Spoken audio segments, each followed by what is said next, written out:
Hello, hello, hello, everybody, and welcome to another episode of the Nick Lugo Show, where I study the tactics, practices, and principles of some of my favorite achievers.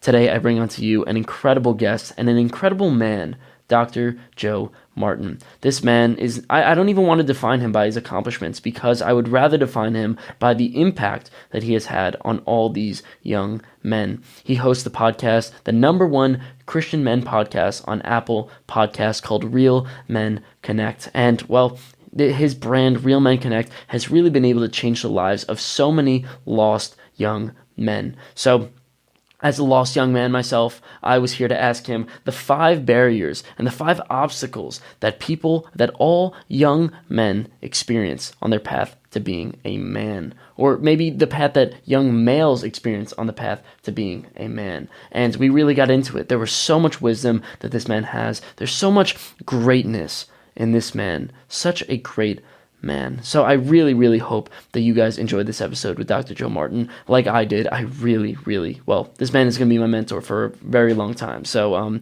going to listen to this podcast again. I'll tell you that much. So make sure to check out the sponsors in the description below. Make sure to check out Joe Martin's links in the description below, and make sure to give this podcast a 5-star review on Apple Podcasts, and make sure to subscribe to my YouTube. I hope you enjoyed this episode with Dr. Joe Martin. The first question I'd like to ask you is, well, how do you have an impact on people? What is the thing that you do on, well, planet Earth? I help men win, Nick. I help men win at what matters most. And when I say what matters most, to most men, not every man, but most men would tell you that they want to win because we are competitive. And that's why we're so into sports. But the question is, what are you winning at? What do you want to be known for? What do you want your legacy to be? So I help them win at what matters most, their legacy, leaving a lasting legacy. Love in their life, because we're relational human beings. We need to relate to people. Labor, because you have a purpose, is a reason why you were created. You were created for a purpose, on purpose. You are not an accident. And in life, and having life balance. So make sure you can enjoy all this hard work that you're putting in. So I help men win at what matters most. I absolutely love that. And I love that you have a focus on men, specifically lost men, men that are really, really struggling. And, I'm in college. I see it all the time. So what I really want to do for this podcast is really simple: to create a nice little list, a nice little concise list of 5 barriers that young men need to overcome. 5 barriers that, the things that bring a lost man to we'll say, found man. And, well, the first thing I'd like to ask you is to give me number 1. What do you think is the biggest thing that lost men or young men struggle with today? Wow. When you ask about 5 things, I have even more than 5 things I would say. But if we had to put them, like me personally, just from my experience, there's no scientific data about this. So I'm not going to even and try to pretend there is. But I can tell you from my experience of working with thousands of men, coaching them, mentoring them, discipling them in all areas of their life. I would tell you the number one thing, Nick, to me is identity. That was my number 1 too. That's so funny. And I think most people who work like you and I do with not only just men, but women too. But I'm just talking about from the standpoint of working with men. They would agree what I just said, that identity, because we define ourselves typically by what we do. And that gets us into a lot of trouble. I was telling you before we came on the air that I used to speak all over the country at universities and lecturing on all these campuses. And that means I was on a lot of planes, Nick, a lot of planes. Man, I have frequent flyer miles for days. Even my family asked me to leave it in my will, my frequent flyer miles.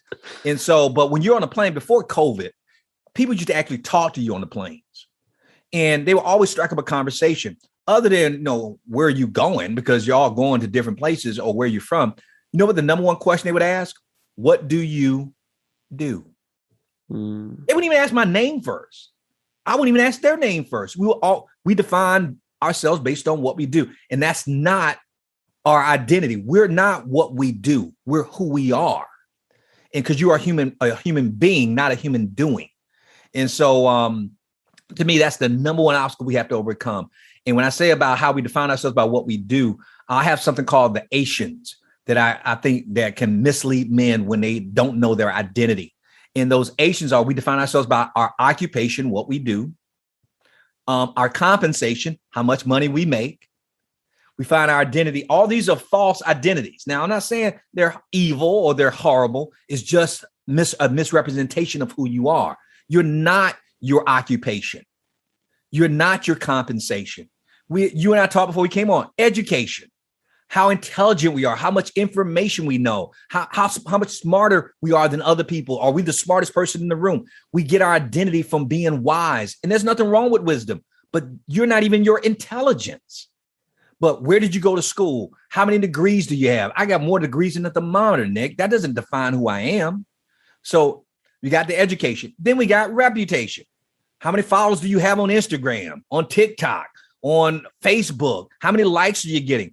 How many people like you? How many people know you? How many women can you attract?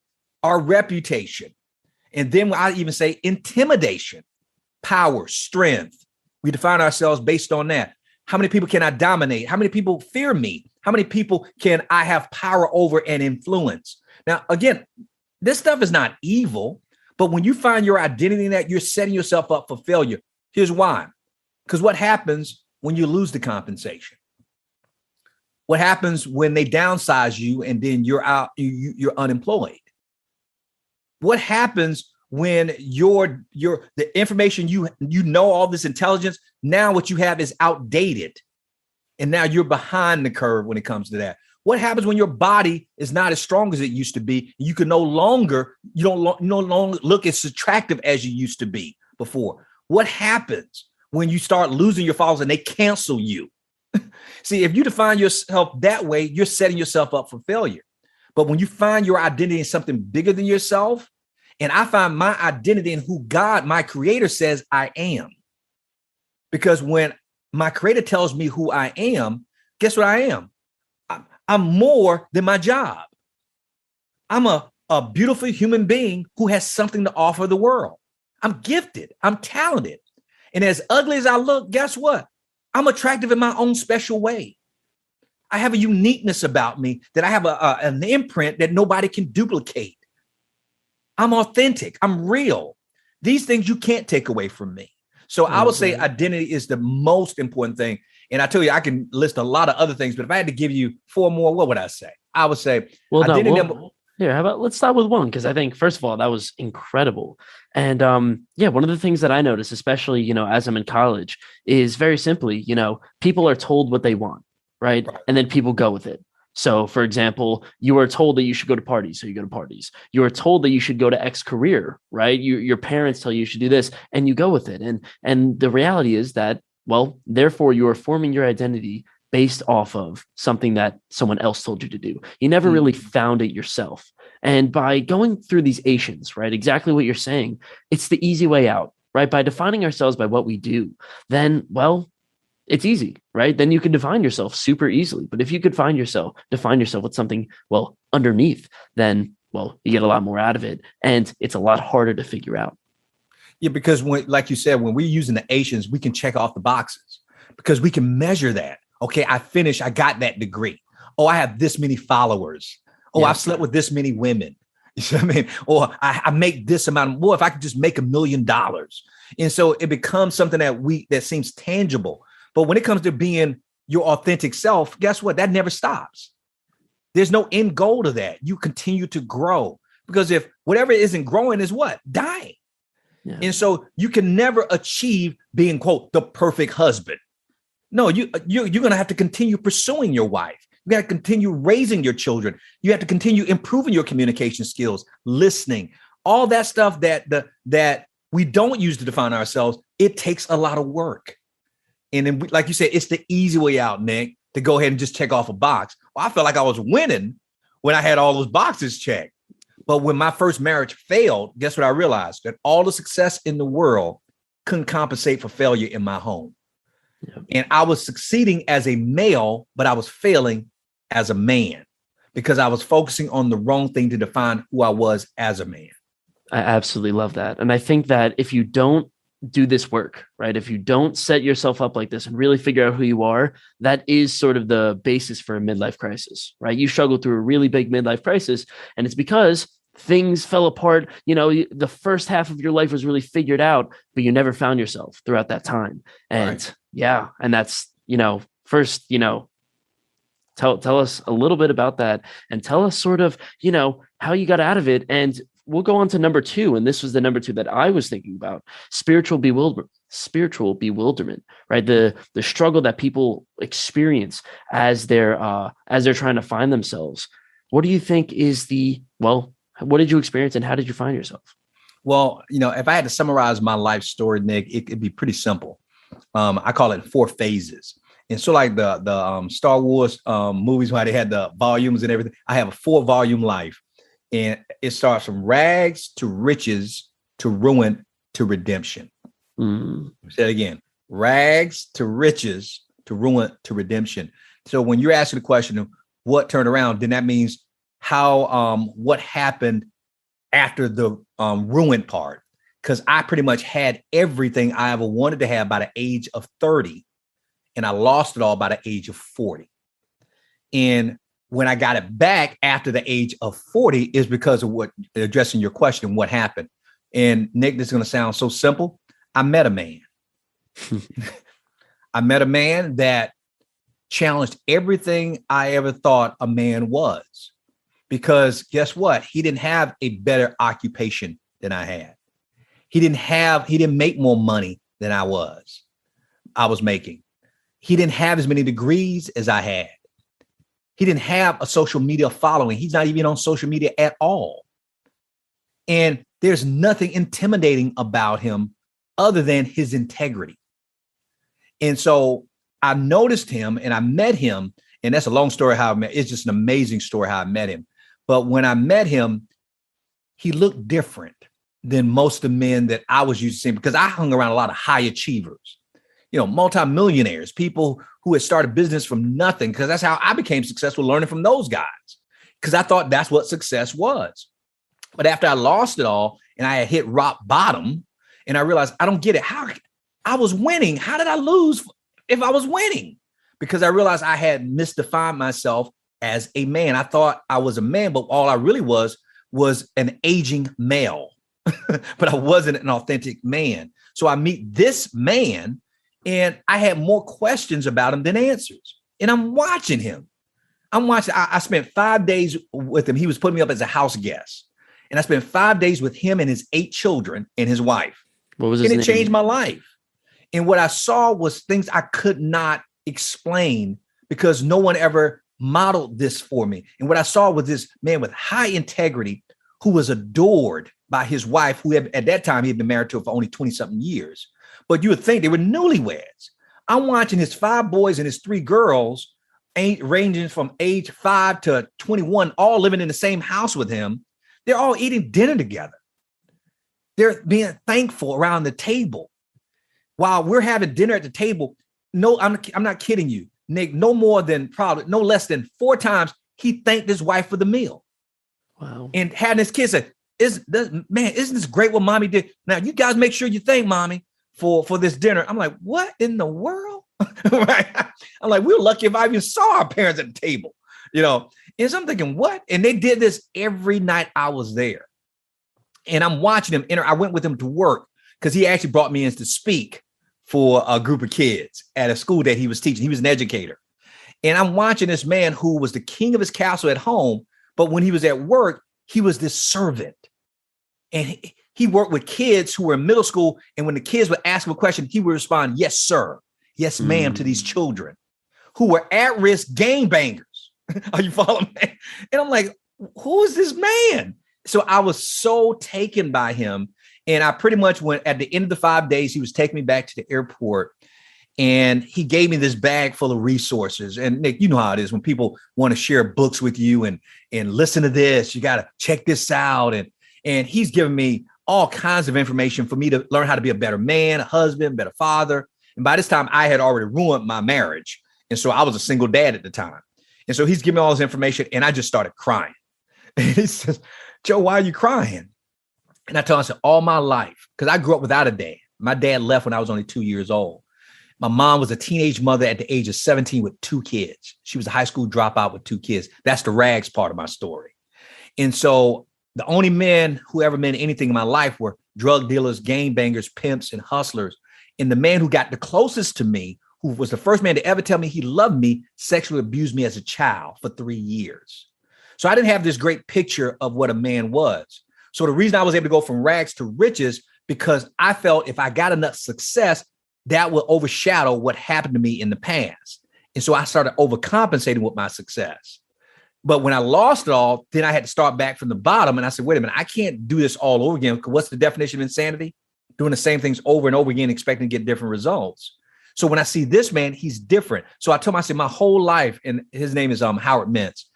I said, and I called, it used to be Mr. Mintz at the time. I said, Mr. Mintz, I said, my whole life, with tears in my eyes, I said, I've been praying for someone like you to show me how to be a man. But I was too prideful to admit I didn't know how to be a man. I didn't know how to be a husband. I didn't know how to be a father. I didn't know how to be a spiritual leader in my home. I didn't know how to do that.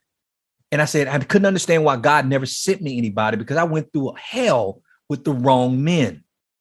Well, let me take that back. Wrong males. Yeah. I said, but then you show up and I've never seen anything like this before. And man, I know you got 8 kids, but would you adopt just one more? And he broke down crying. He said, yes. And he's been now my spiritual father for the last 16 years. I get a text from him every single day, Nick. And I can call him anytime. Howard, I just called him 2 days ago. Howard, I got a question. He's on the phone. He's retired now as an educator. On the phone. This dude's got 8 kids. He still caters to me, and answers any question that I have about manhood, about being a dad, about being a husband. He prays for me and my family. My family adores him. And so he was the thing that changed everything for me, because he showed me that any man who wants to be a good man needs a greater man to show him how to be one. And so he was the first introduction of what I realized, that I didn't just need a mentor in business and my finances with my body. I needed a mentor for life, how to navigate life as a man. And so I have 6 mentors now. He's probably the most important mentor. Well, he's got to be the most important mentor I have, because I've known him the longest. And he is, if there's anybody who's proud of what I'm doing now for a living, is him. Wow. Well, I must say, like, when I was 16 years old and I was pretty lost. I was really, really struggling. And I found the only reason that I got out of it was mentors. The only reason, Tony Robbins, Jordan Peterson, these were people that I never had a conversation with these people, but they changed my life in such an incredible way. And I highly suggest that people check out mentors online. Check out Real Men Connect with Dr. Joe Martin right here. He is really incredible. But tell everybody really what the importance is of mentors and how they could sort of, take someone who's lost and really give them some sort of structure. Well, Nick, you mentioned about there. I don't think any of us, anybody who's had any level of, quote, success, and I'm putting that in air quotes because we want to make sure you're defining success the right way, but who made it without a mentor. I always tell men all the time, I say, show me one champion in any sport, individual sport or team sport, male or female, who didn't have a coach. Name me one in the history of the world. Somebody who you admire: Roger Federer, Tiger Woods, Tom Brady, LeBron James, Steph Curry. You name anybody, I don't care. Usain Bolt. He has a coach. Yep. And so that's the most obvious thing, that if you want to be a champion at anything, you need to get a coach. Right. And so, but the thing is what you said earlier, you said, because I grew up with the Tony Robbins and listening, and these guys, Les Brown, and listening to these guys, and they were helpful. They were great. But you know what I found out, Nick? Nothing replaces a coach you can actually speak to and can speak back to you. You can actually touch, that you have them on speed dial. You can text them. Because I can tell you, Howard is not on a level with Les Brown and Tony Robbins, but he's more real to me than those guys, because I've watched him. I can call him. I can talk to him. I can reach out to Tony. He probably won't return my call or my email. I can reach out to Les Brown. I probably won't hear back from them. And they're great guys, but they're busy. And so the importance of having a mentor is essential. Now, the question is about why is it, not only is it important because you want to be a champion in anything, I think a lot of people don't have mentors because they don't know how to approach. mentors. Agreed. So, Nick, I'm going to give them the simplest way, and it's going to sound like I'm contradicting myself, but this is what I do. I have 6 mentors now, 6 mentors. And here's how you get a mentor. Don't ask for one. You draft them. What? You don't ask them to be your mentor. You draft mentors. Now, Nick, you say, Joe, that's crazy. Let me tell you, let me explain it. And Nick, I'm going to show you how I can recruit you as my mentor without ever asking you. Okay. Okay. And anybody can do this, but people don't do it. Watch this, Nick. So, Nick, you and I, let's say we work for the same company, but we don't work in the same division. And I noticed, man, this young guy who is super talented, super gifted, right? So here's what I do. Now, I'm looking for you as a business mentor, as a leader. Yeah, you're younger than I am, but I admire that you're ahead of me and I want to get there. So here's what I do. I say, Mr. Lugo, you don't know, I work in the other department in staff and development over there, but I got to tell you, your reputation throughout this company is impeccable. Man, I just hear so much about you. I know you're a very, very busy man. Would you mind if I took you out for a cup of coffee for about 15 minutes? Because I want to ask you what advice, I want to get your advice on what it takes to be a leader in this company, because I haven't seen anybody do it better than you. Do you have 15 minutes that I can have a cup of coffee with you? I'll even spring for the coffee. Is that okay with you, Mr. Lugo? What would you say? Coffee right now? I'm talking about anytime. We can set up a time anytime. Yeah. Next week, 2 weeks, next year. I don't care. Would you want to can I treat you to a cup of coffee next year on January? Yeah, sure. Yeah, sure. Anybody, if you compliment, now let me break that down. I just complimented you on your leadership skills. Now I admired that. So what I'm going to do is I'm going to compliment you and then I'm going to invite you for a cup of coffee. Now you notice the duration. Did I say for an hour? What did I say? 15 minutes. 15 minutes. Why 15 minutes? That ain't nothing. 15 minutes. Sure. 15 minutes. Yeah, I can still. Yeah, okay. 15 minutes. And guess what? I'm going to keep that 15 minutes. So we're going to meet at the Starbucks. All right, Mr. Lugo. And guess what? I'm going to be there early because I don't want you even waiting for me. You follow me on this? Yeah. You show up and you could be even 2 or 3 minutes late, 5 minutes late, but I'm there. Oh, Joe, I'm so sorry. No, Mr. Lugo, I invited you. I'm just glad you showed up, bro. Thank you so much. Now, I want to tell you, I know we don't have a lot of time because I told you only 15 minutes, and now we only got 10 minutes left. So I want you to, Tim, what's your best advice on leadership? What is the mistakes that I need to avoid? What would you tell me to focus on? And I'm just going to sit and write. And when you're done, I'm going to say, okay, now watch this. Mr. Lugo, this is incredible. I can't believe you took 10 minutes out of your time to even share this with me. Thank you so much. Hey, would you mind, Mr. Lugo, about 3 weeks from now, if I did a follow-up meeting we can meet here again for coffee, so I can give you an update of how your advice is working? Would you be okay with that? And I'll spring for the coffee again. Can you do that? What are you going to say? Yeah, sure. Let's do it. So we come back 3 weeks from now. Now, let me pause again. Now, you notice I didn't say next week or tomorrow because I wanted to breathe. I don't want you to feel like you're making any type of commitment. And I want you to also think, man, he needs time to implement my strategies because I'm going to now apply what you told me to apply. I get with you again. I'm early, on time. You show up again. Man, let me tell you what happened. And then now, of course, you're beaming with pride because what? You gave me this advice that I actually applied. And I say, wow, man, Mr. Lugo, I can't thank you enough. But I do have a question for you about some of the things that I'm asking you for more advice. Yeah. I did this and this happened. What do you suggest I do? Okay, great. Thank you. Our time is up. I got the coffee. Thank you again. Hey, would you mind if every now and then I may call you for a cup of coffee to let you know how things are going? What are you going to say?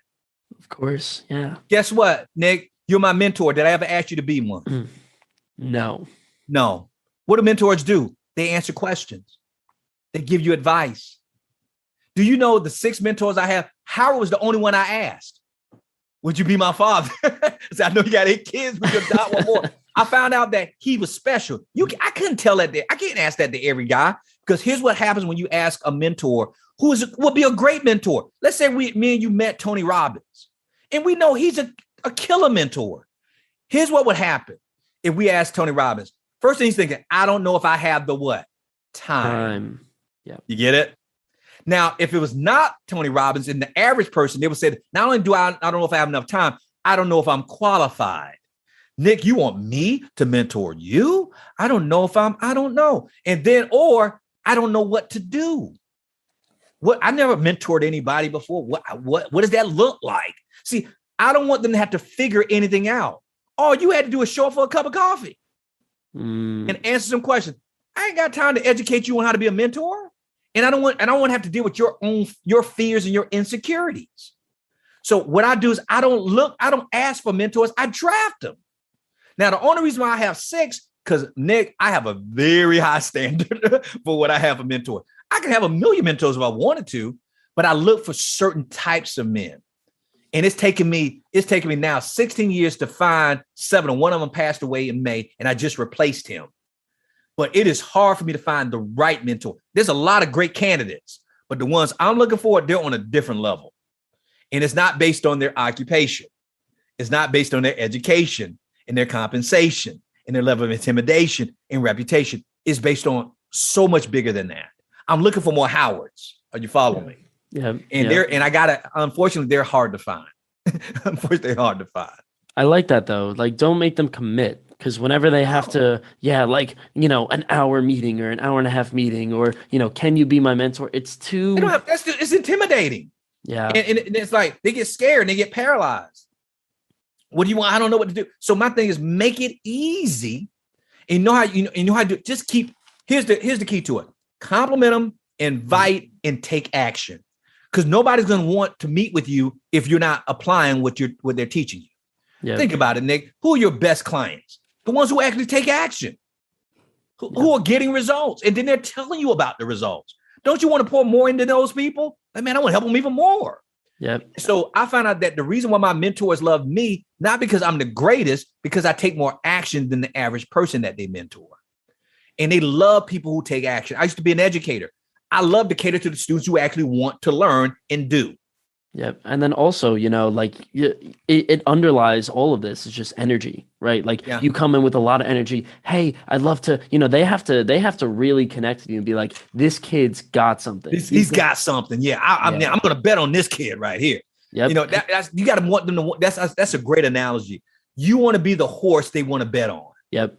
That they know is going to win, because when you do win, guess what? Even though Nick, you'll go back and say, I couldn't have made it without Joe Martin. And I'm like, no, Nick, it was that. But guess what? I'm feeling that pride. Wow, he was one of mine. Wow. Yeah. And nothing makes a mentor more proud than to see the person who they're mentoring succeed. Yeah. And you're like, why are these people so concerned about my success? Because that's what mentors do. They're concerned about your success. But they're only gonna keep building on something that's worth building on. I said, why in the world somebody want to invest in a stock that's losing value? They're going to invest in something that's going to increase in value. So always be a massive action taker, and they'll want to mentor you even more. I love that. That's perfect. Literally perfect. I think that's a perfect number 2. So I think we must move on to number 3. And I think this is something that you talk about all the time. And it's something that I notice tremendously. A barrier that people struggle with is quieting their mind.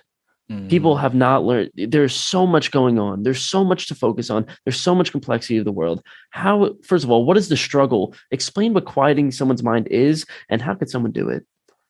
Quieting your mind is basically I don't know if those who believe in the Bible, it said that God created the world in 7 days, but on the 7th day, he rested.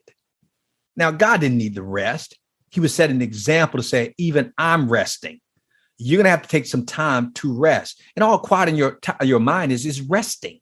And we live in a society where it is hard to rest. Nick, you and I were talking before we came on here, and I was telling you that the day is Thursday when we're doing this. But I told you this is my Friday. Because what did I tell you? I don't work on Friday, Saturday, and Sunday. And I intentionally, and that's the key, you have to do it intentionally. I intentionally set those days aside for my family, for life balance, for rest. For rest. You asked me before we came on, what time do I get up in the morning? At 5:30, because guess what? The house is quiet. There's no noise. There's no distractions. So all quiet is being intentional about getting rest. And how do you do that? How do you quiet your mind? You got to be intentional about doing it. That means eliminating all the distractions. Because nigga, you know the quickest way to destroy anything? Distracted. If I don't know, I love to box. And if you get in a boxing match, if they have you looking left, looking right, looking up, looking down, then I can punch you right in the face. See, the distraction, Muhammad Ali, remember how he used to dance and he shuffled his feet? And guess what that was? It was to distract the opponent.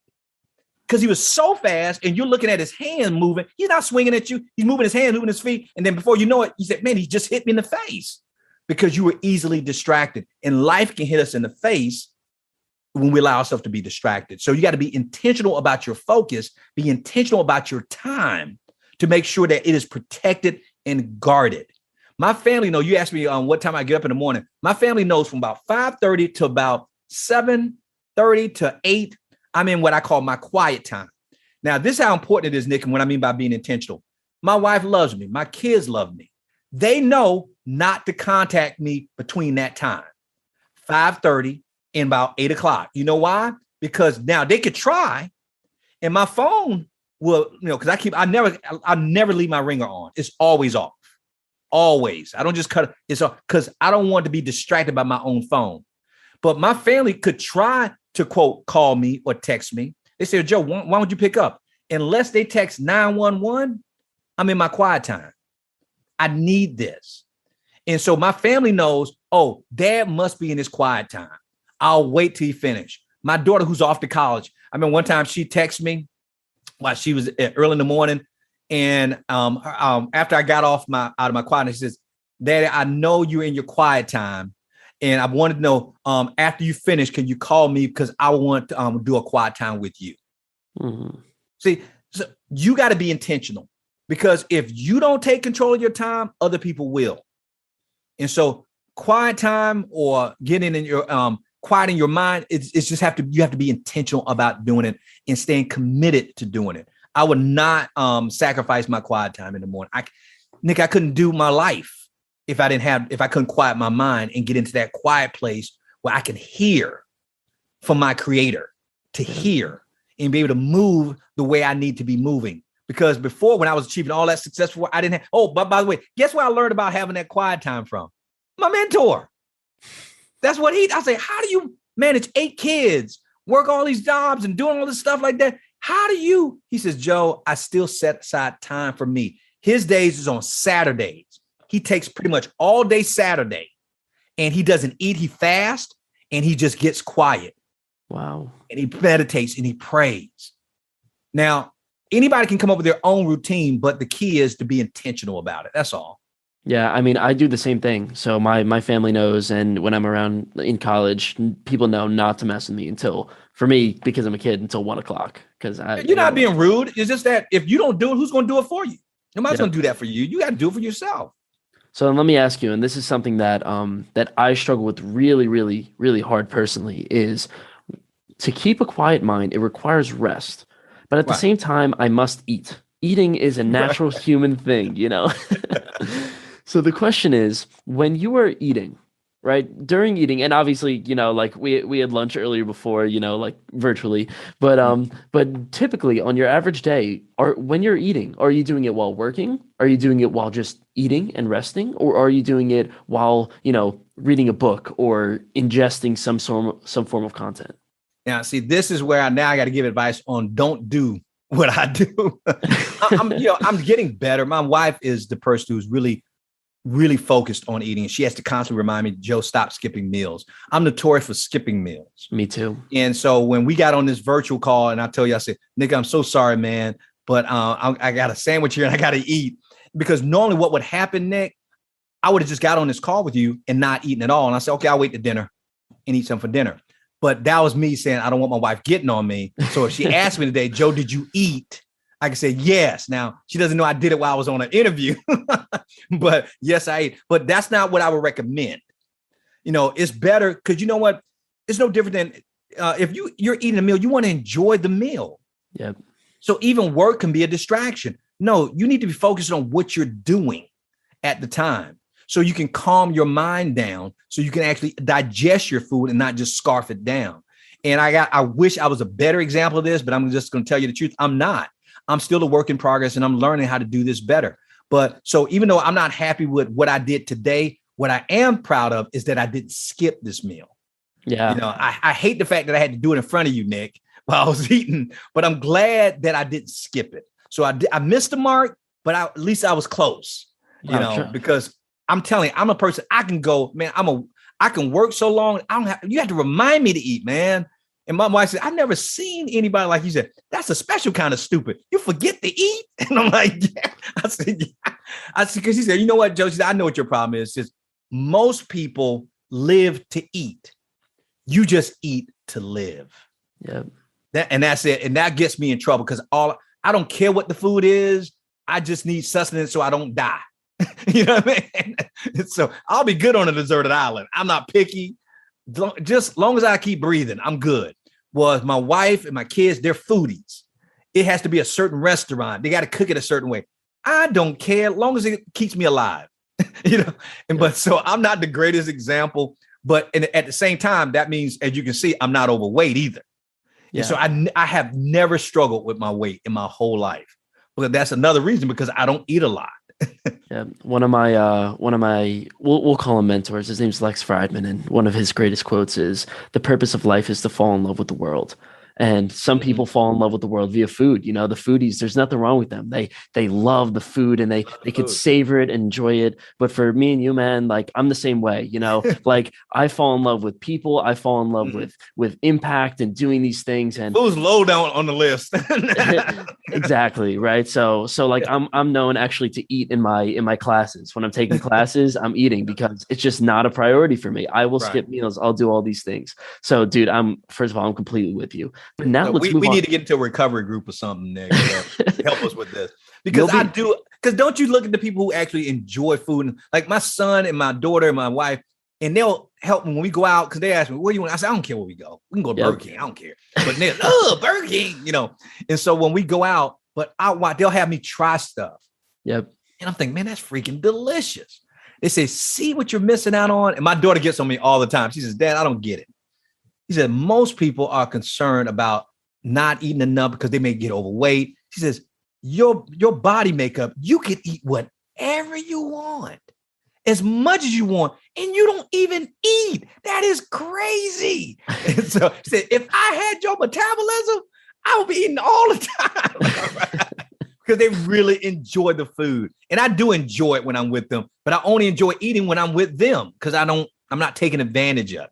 And I think that's a perfect transition, because I think number 4, the thing that most people struggle with, and this is something that I'm struggling with tremendously as I'm putting myself together, is priorities and focus. And, picking that one thing that you want to focus on. I was speaking to somebody yesterday, and they were saying, when you go on social media, for example, you must have a designated purpose for social media. You'll lose yourself on it. Or you'll just be lost in the complexity and all the clickbait and all that stuff. So tell me, how does somebody develop priorities and focus in their lives, as opposed to just being lost and sort of being directed by other people instead of being intentional and controlling their lives themselves?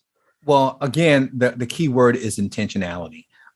You have to make a pre-decision. I call it a pre-decision that, you know what, I'm going to live my life according to what I consider to be my top priorities. And I'm not going to waver from that. No different than having your quiet time, or that time where you're quiet in your mind, that we don't want to let anybody disrupt that and distract us from it. It's the same thing when it comes to your overall time for your day. I told you that I have such a structured life that some people would call it boring, because people know how to predict what I'm going to be doing. And now people may not like that, but I like that because it allows me to stay peaceful and calm. And I don't get flustered, because I know, even if I'm not doing what I have on my list to do, I know what I should be doing at pretty much every hour of the day. So when I say intentional about your priorities, I give you an example with me. And this, I'm only speaking for me, what's most important to me. And I live my life according to this.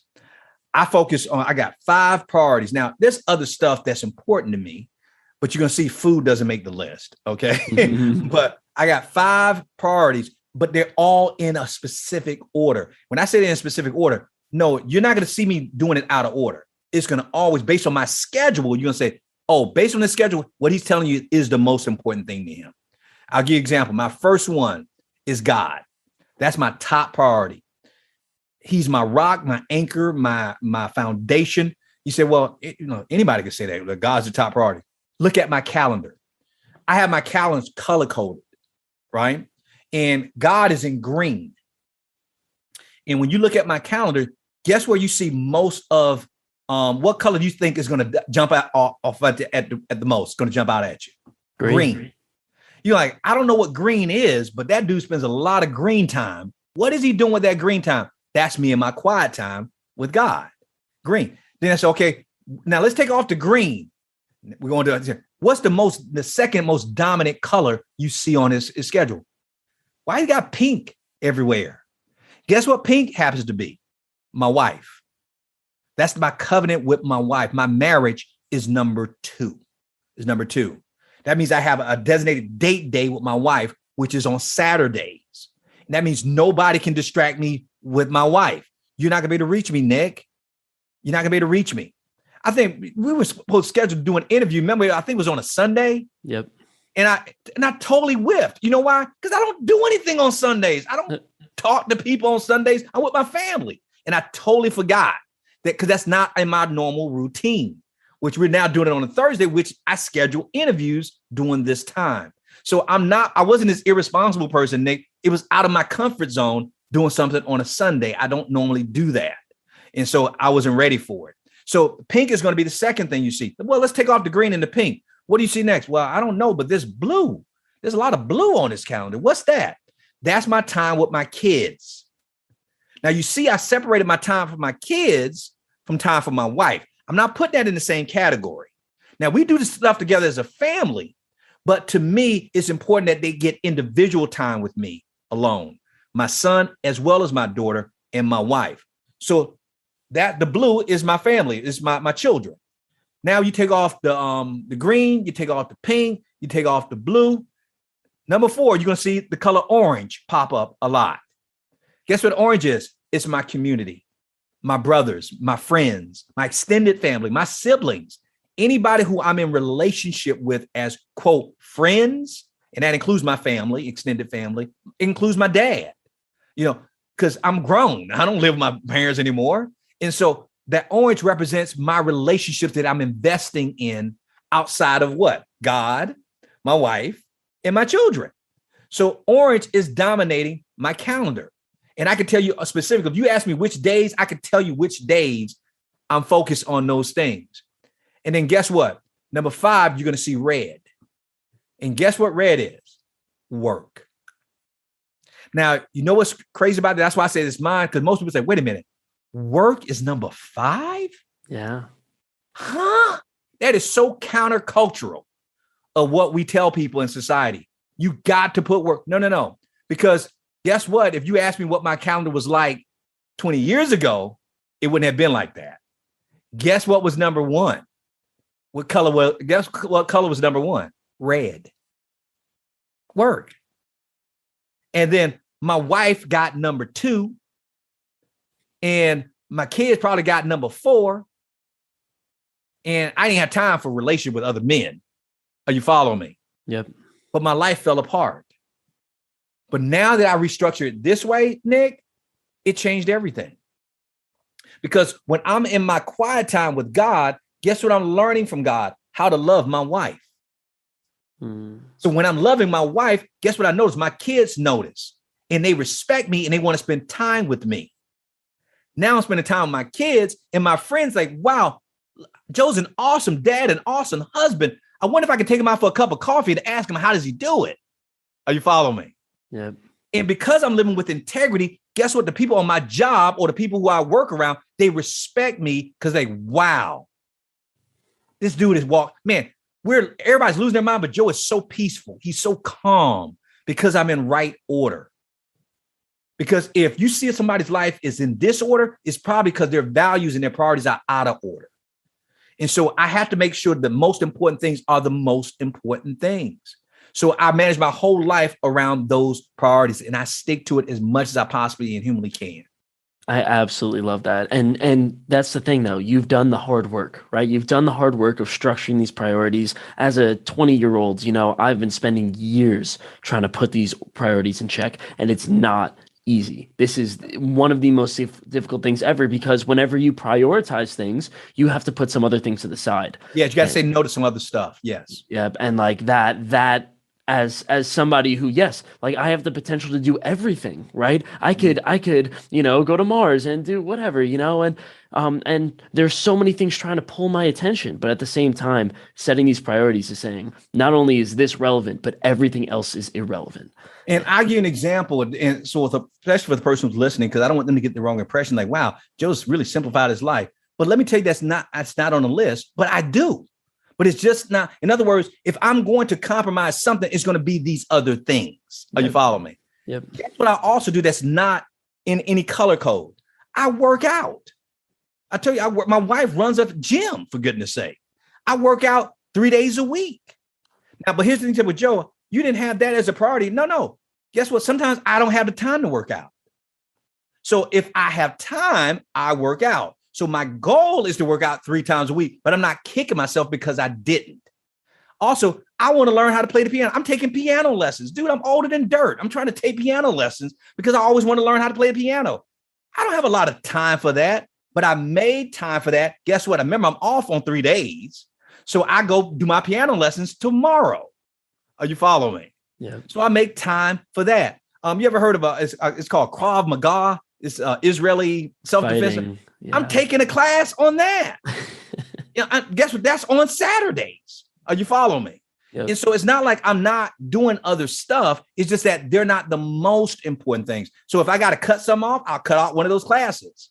I'll learn the piano later. My life is not going to be incomplete if I never learn how to play the piano. And I'm in pretty decent shape. It's not like I'm not going to ever work out. I just may not be able to work out 3 times this week, but I'm not compromising that on my quiet time. I'm not compromising that with my wife or with my kids or with my friends or with my work. And so I don't want them to think that I'm trying to say, get rid of everything. No, just make sure the most important things are the most important things. I think it was Stephen Covey who wrote The 7 Habits of Highly Effective People. He says, you always find time for what's most important to you. And so you got to make that time. My wife has a sign in her gym that says, you won't ever find time for good health. You got to make time for it. And so we got to make time for our own lives. And you're using a tactic that I don't know if you created this consciously, but it's called blocking, where what you're doing is you're taking, all of your mental energy in from Monday through Thursday and just focusing on the things that you need to do for work and, right. God time and things of that sort. And then you're also blocking specific days for yes, family time, wife time, everything else, everything else, right? Krav Maga, of course. Yeah. So I think that's the 5th thing that most people struggle with. And I really, really love this. It's action, right? Taking action. We talked about this before, but really give some amazing tips on how the hell to take these principles and apply them into your actual life. Oh, that's easy, Nick. And I make this really simple. You need a team. Remember we said no person ever became a champion without a coach. Guess what? No man could ever succeed and sustain his success without a team. A man is only as strong as the number of other stronger men he has around him. So if you want to take action, I'm just as lazy as anybody else. I don't like, doing stuff. I'm not like this superhuman person, but I have so many men around me, Nick, that hold me accountable to taking action. So when you think about this, here's a great example. When I meet like on Saturdays, remember I told you I got orange on my calendar? Well, one of the orange on my calendar is on Saturday mornings at 6 a.m. I meet with a small group of men. And what we do is we talk about life, about what's going on in our families and that kind of thing. And guess what they're going to ask me when I see them this Saturday? Joe, did you have a date day with your wife? Joe, did you talk? How did your date go with Faith, your daughter? Hey, did Kendall ever come over to watch the fight with you? See, they're going to ask me, and what if I say, well, I had to cancel? Joe, what did you cancel for? Yeah. And I just felt tired and I didn't really feel like it. Then they're going to get on me to say, hey, bro, come on, man. Do you need me to remind you? Do you need me to come by?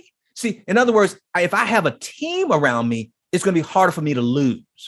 Think about it. Tom Brady is the greatest quarterback of all time.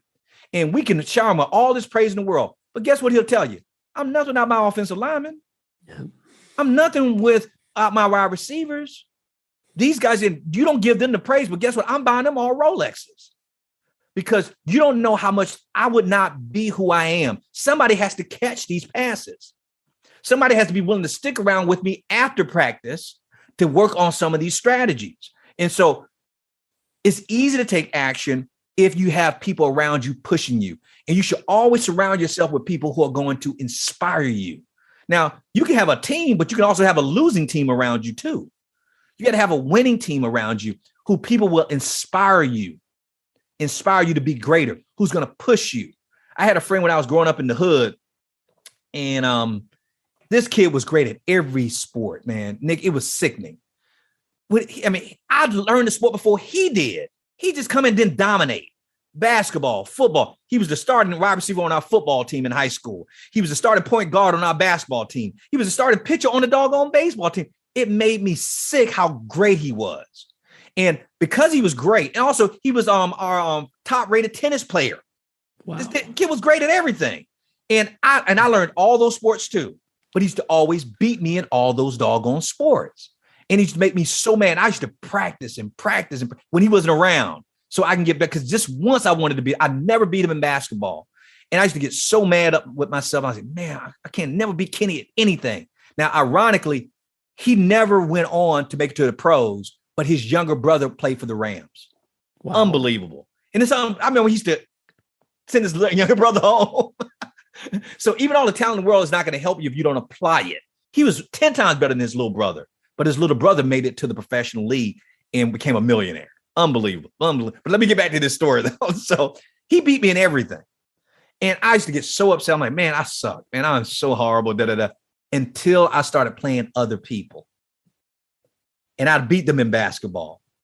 I'd beat them in tennis. I beat them in football. And I'm thinking, but I'm not that great. What I found out is that, guess what? Hanging around Kenny made me better. Yeah. I never beat him, Nick. But boy, I had no idea. I couldn't see it. He was making me improve. And I didn't know how good I got until I stopped playing around him and playing people with less. That's why even his brother, I could beat his brother. Yet his brother made it to the pros because Kenny was so great. So you got to get the right team around. Now, imagine if you surround yourself with a bunch of Kennys who kept having you up your game, you're going to be a lot better and you'll be able to take action more consistently. So you got to surround yourself with a great team. Have a great coach, have a great team around you. That's what we do in Real Men Connect. That's what we provide them with coaches and we provide them with a great team. Because yes, you don't have to reinvent the wheel. That's what the successful people have already done for years. Jesus did it. Jesus had a coach, the Father, and guess what? He had a team called the disciples.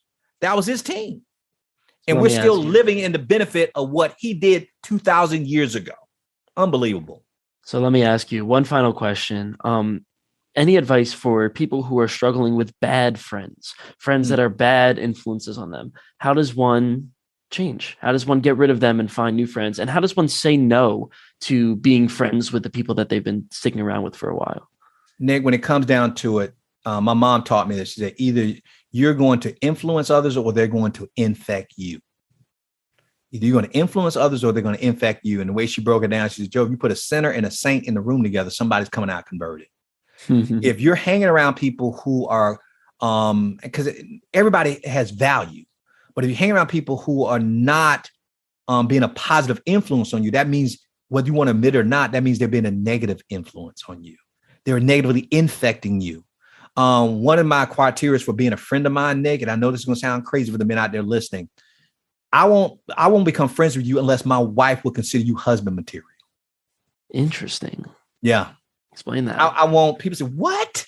Yeah. What's the opposite? I want to hang around a guy who my wife hates, who she thinks is a bad influence on me. No, I want somebody who my wife would say, now that's a good man. Wow. See, Joe, you can learn something from that Nick Lugo. Are you following me?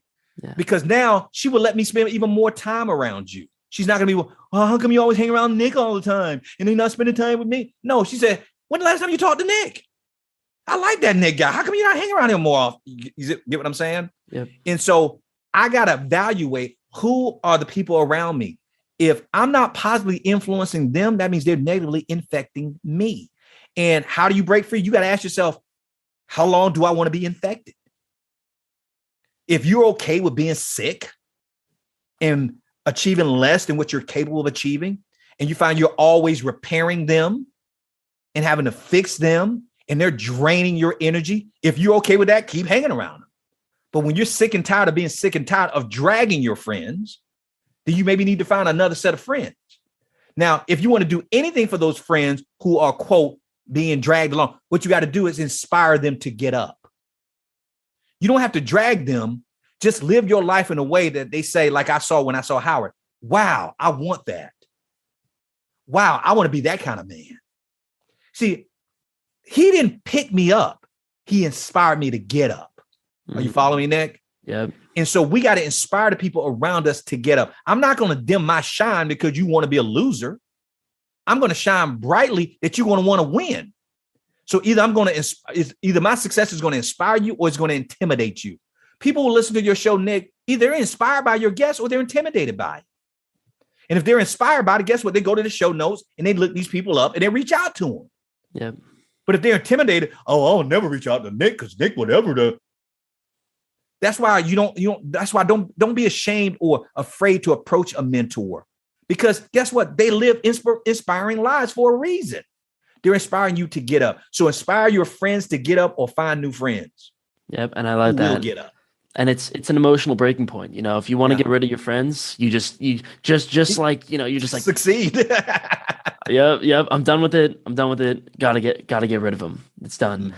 So, Dr. Joe Martin, thank you for coming on and tell people where they could find you. This has been absolutely incredible. Oh, thank you, Nick, for having me, man. It's been a pleasure. It's easy. Just go to realmenconnect.com. Realmenconnect.com. My wife actually came up with the name for Real Men Connect. I said, baby, why Real Men Connect? She says, because you're trying to inspire real men. He said, and connect is not only a noun, but it's also a verb to take action. And so what do real men do? They connect. So if they go to realmenconnect.com, they can find out everything that we're doing and even the community that we've created for men on our website as well. And they can find all of our social media links and everything on that site as well. And check out this man's podcast. He hasn't even plugged the podcast. We didn't even mention the podcast. Oh my God. Just absolutely incredible. I've been listening to all of them. Just listen to the Real Men Connect podcast. Go to realmenconnect.com. This guy, Dr. Joe Martin, is incredible. So thank you for coming on, man. My pleasure, Nick. Thank you. And thank you for your patience and making sure that we made this happen, bro. Of course. It was worth it. Thank you for listening to this episode of The Nick Lugo Show with Dr. Joe Martin. To support this podcast, please give me a 5-star review on Apple Podcasts and subscribe to my YouTube channel. And so I'll leave you with a quote from Brad Huddleston, a man who is very renowned in, the Catholic Church. The minute we in ministry stop caring about people, it is time we get out. I love that. And, thank you for listening, and I hope to see you again soon.